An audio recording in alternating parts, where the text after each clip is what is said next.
Biomolecules chapter में structure of protein के बारे में हम बताने जा रहे हैं। ये पार्ट थर्ड, तीसरा क्लास है बायोमोलिक्यूल का। ध्यान दीजिएगा, थर्ड पार्ट में ये एक चैप्टर कंप्लीट हो रहा है। स्ट्रक्चर ऑफ प्रोटीन में proteins are the polymers of alpha amino acid, जो हम पहले बता चुके हैं। Alpha amino acid connected to each other by CONH bond, जिसको हम पेप्टाइड बॉन्ड कहते हैं और पेप्टाइड लिंकेज कहते हैं। पेप्टाइड लिंकेज क्या होता है कि अमाइड है, जो CONH को अमाइड कहते हैं, form between carboxyl group and amino group, दोनों के बीच से ये बनता है CONH।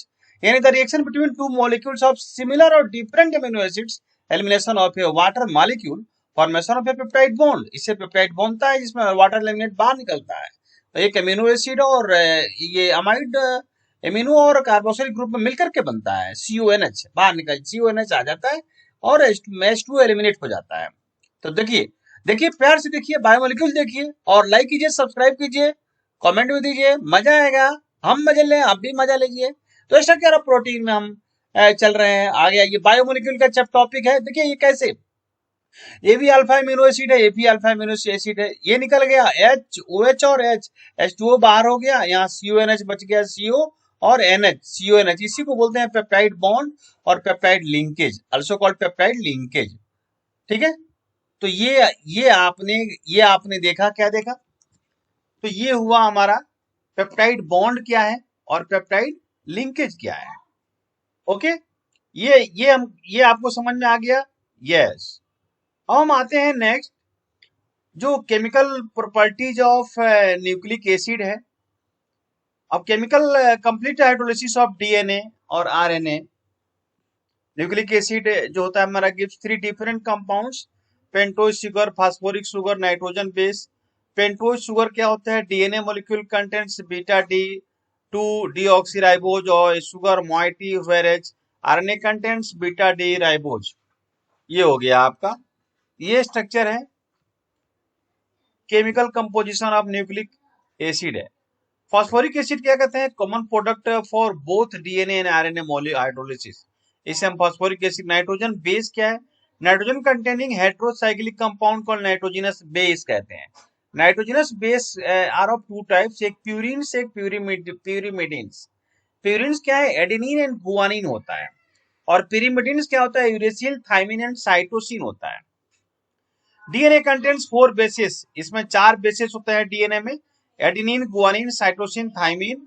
और RNA आल्सो कंटेंट्स 4 बेसिस होता है, adenine, cytosine, guanine and uracil, ये होता है। ठीक है, तो इसलिए DNA में AGCT और RNA में AGCU, और इसका एडेनिन, गुआनिन, इन सब का स्ट्रक्चर है। ये साइटोसिन का स्ट्रक्चर है, थाइमिन का स्ट्रक्चर है, यूरेसिल का स्ट्रक्चर है। एक बार आप प्रैक्टिस कर लेंगे, हो जाएगा। Structure of nucleic acid.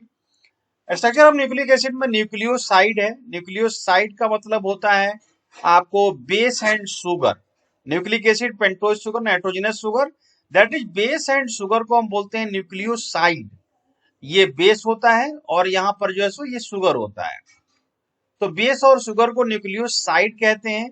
इस तरह से न्यूक्लियोटाइड में 3 चीज होता है, बेस, शुगर और फॉस्फेट ग्रुप। ये बेस हो गया, ये शुगर हो गया, और ये फॉस्फेट ग्रुप इसमें अटैच होता है न्यूक्लियोटाइड में। न्यूक्लियोटाइड में बेस, शुगर, फॉस्फेट, और उसमें बेस और ओनली शुगर होता है।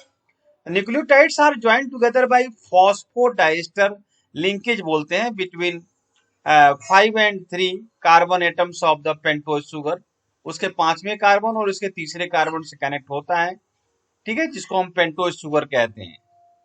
तो ये आपका स्ट्रक्चर हो गया। इस तरह से हम आते हैं, जब large number of nucleotides are connected they form nucleic acid, उसी को न्यूक्लिक एसिड कहते हैं। जो large number of nucleotides are connected to each other called nucleic acid. और RNA में आप जानते हैं mRNA, RNA और tRNA, ट्रांसफर RNA, ये बनता है। ठीक है ना, तो ये RNA मॉलिक्यूल होती है।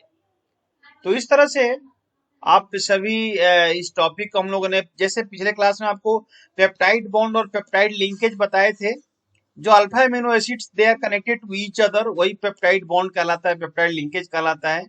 जैसे 2 अल्फा एमिनो एसिड ले लीजिए, रिएक्ट विथ ईच अदर, एक ग्लाइसिन है, एक एलानिन से रिएक्ट करा दिया, एक ग्लाइसिन है, एलानिन है। तो ये CONH बन गया और H2O एलिमिनेट हो गया, डाई पेप्टाइड इसको बोलते हैं। इस तरह से हम डाई पेप्टाइड में ये जो सो पॉलीमर ये क्या है, एमिनो एसिड है। ट्राई पेप्टाइड में 3 एमिनो एसिड होता है, डाई पेप्टाइड में 2 एमिनो एसिड होता है, पेंटा में 5 एमिनो एसिड होता है, हेक्सा में 6 होता है, पोली में बहुत सारे होते हैं एमिनो एसिड, राइट। तो ये प्रोटीन का हम लोगों ने पढ़ा, फाइब्रस प्रोटीन, ग्लोबुलर प्रोटीन पिछले क्लास में हम लोग पढ़ चुके हैं इसको, इसमें कुछ खास नहीं है। फाइब्रस प्रोटीन का आपको बताया था मैंने, थ्रेड और फाइबर लाइक स्ट्रक्चर होता है fibrous protein. Polypeptide chain run parallel and are held together by hydrogen bond and disulphide bond होता है। इनसॉल्युबल इन वाटर होता है, क्रिएटिन और मायोसिन एग्जांपल ले लीजिए। लाइक करना और सब्सक्राइब करना और नहीं भूलेंगे, ठीक है ना। और कमेंट भी देंगे। ग्लोबुलर प्रोटीन क्या है, स्पेरिकल शेप होता है, chain of polypeptide coil round होता है, soluble in water, insoluble insulin and albumin इसका बेस्ट एग्जांपल है ग्लोबुलर। तो फाइब्रस प्रोटीन और ग्लोबुलर प्रोटीन में क्या डिफरेंस है ये मैंने आपको बताया। Structure and shape of proteins, primary structure of protein, secondary structure of protein, structure quaternary structure of protein, ये 4 होते हैं। इस तरह से देखिए प्राइमरी स्ट्रक्चर ऑफ प्रोटीन, ये प्राइमरी स्ट्रक्चर ऑफ प्रोटीन है। थोड़ा सा डायग्राम देख लीजिए, ये प्राइमरी स्ट्रक्चर ऑफ प्रोटीन है। ये सेकेंडरी स्ट्रक्चर में अल्फा हेलिक्स और बीटा प्लीकेट है। दोनों में क्या डिफरेंस है, ये राउंड जिसको बोलते हैं राइट हैंडेड हेलिक्स, जो राइट साइड की ओर मुड़ता है, ये टर्सरी स्ट्रक्चर ऑफ प्रोटीन है। ये क्वाटरनरी स्ट्रक्चर ऑफ प्रोटीन है, ठीक है। जो linear sequence of alpha amino acid होता है उसको हम प्राइमरी स्ट्रक्चर ऑफ प्रोटीन कहते हैं, राइट। जो सीक्वेंस हमारी होती है amino acid bonded by covalent peptide bond is the primary structure of protein, ये सीक्वेंस प्रॉपर में होता है, इसको हम प्राइमरी स्ट्रक्चर ऑफ प्रोटीन कहते हैं। इस तरह से सेकेंडरी स्ट्रक्चर ऑफ प्रोटीन देखिए, ये इस तरह से CONH लगा रहता है। लॉन्ग पॉलीपेप्टाइड चेन है, 2 डिफरेंट टाइप्स ऑफ स्ट्रक्चर है, अल्फा हेलिक्स है, बीटा प्लीटेड स्ट्रक्चर है, जिसमें हाइड्रोजन बॉन्डिंग होता है। CO और NH के बीच में हाइड्रोजन बॉन्डिंग भी होता है। सेकेंडरी स्ट्रक्चर ऑफ प्रोटीन आपने देखा ना, सेकेंडरी स्ट्रक्चर में 2 होते हैं, एक अल्फा हेलिक्स का स्ट्रक्चर आपके सामने ये रहा, और बीटा प्लीटेड स्ट्रक्चर के स्ट्रक्चर ये रहा। अल्फा हेलिक्स में आप स्पाइरल स्ट्रक्चर जो होता है, टाइटली ये पैक क्वाइल्ड ये पॉलीपेप्टाइड चेन होता है, साइड चेन एक्सटेंड जो है सो आउटवर्ड्स होता है। Stability, hydrogen bonding between carboxyl group oxygen and ये अमाइड ग्रुप होती है। तो दोनों में देखो अल्फा हेलिक्स और बीटा प्लीटेड स्ट्रक्चर में क्या डिफरेंस है, ये डिफरेंस भी हमने लिख दिया है, और क्या है ये आपने स्ट्रक्चर के द्वारा समझ भी लिया है। बिल्कुल सिंपल है। टर्सरी स्ट्रक्चर ऑफ प्रोटीन आपके सामने ये रहा, the further folding of the secondary structure of protein, secondary structure of protein को फर्दर फोल्डिंग करो, उसी को टर्सरी स्ट्रक्चर ऑफ प्रोटीन कहते हैं। इसमें 2 मेजर मॉलिक्यूल शेप होते हैं, फाइब्रस और ग्लोबुलर होते हैं। Main forces which stabilize 2 degree and 3 degree structure of protein और हाइड्रोजन बॉन्ड और डाइसल्फाइड लिंकेज होता है, वैन डर वाल्स फोर्सेस होता है, इलेक्ट्रोस्टैटिक फोर्सेस ऑफ अट्रैक्शन होता है। तो ये टर्सरी स्ट्रक्चर ऑफ प्रोटीन है। मोस्ट इंपॉर्टेंट पॉइंट है, आप ये बिल्कुल याद रखेंगे, लाइक करना सब्सक्राइब करना नहीं भूलेंगे। Quaternary structure of protein, special element of these sub units with respect to each other is known as quaternary structure of protein. Actually sub unit कहते किसको हैं, some of the proteins are composed of 2 or more polypeptide chain called subunits, उसी को हम सब units कहते हैं।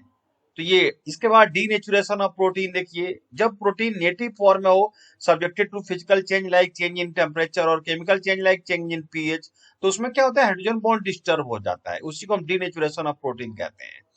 अब during denaturation secondary and tertiary structure are destroyed but primary structure remain intact.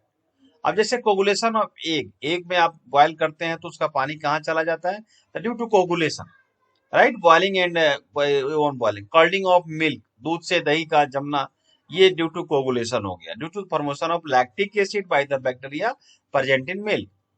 तो ये हम लोगों ने देखा। न्यूक्लिक एसिड में आपको पता ही है, सेल मेम्ब्रेन होता है, प्लाज्मा मेम्ब्रेन, न्यूक्लियस होता है, साइटोप्लाज्म होता है, ये सेल का डायग्राम है। ये इसमें मेनली न्यूक्लिक एसिड की बात होती है। तो न्यूक्लियस जो होता है of a living cell is responsible for this transmission of inherent character, जिसको हम हेरिडिटी कहते हैं, उसको क्या कहते हैं, हेरिडिटी कहते हैं। अब न्यूक्लिक एसिड में डीएनए और आरएनए होता है, डीऑक्सी न्यूक्लिक एसिड, और आरएनए न्यूक्लिक एसिड होता है।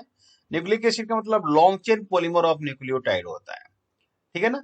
और इसके अंदर जो क्रोमोजोम होते हैं हमारे न्यूक्लियस के अंदर, जो रिस्पॉन्सिबल फॉर हेरिडिटी होती है, जिसको जिसको हम क्रोमोजोम कहते हैं। तो चलिए आज की क्लास यहीं समाप्त करते हैं, फिर हम लोग अगली क्लास में अगली वीडियो लेकर आएंगे।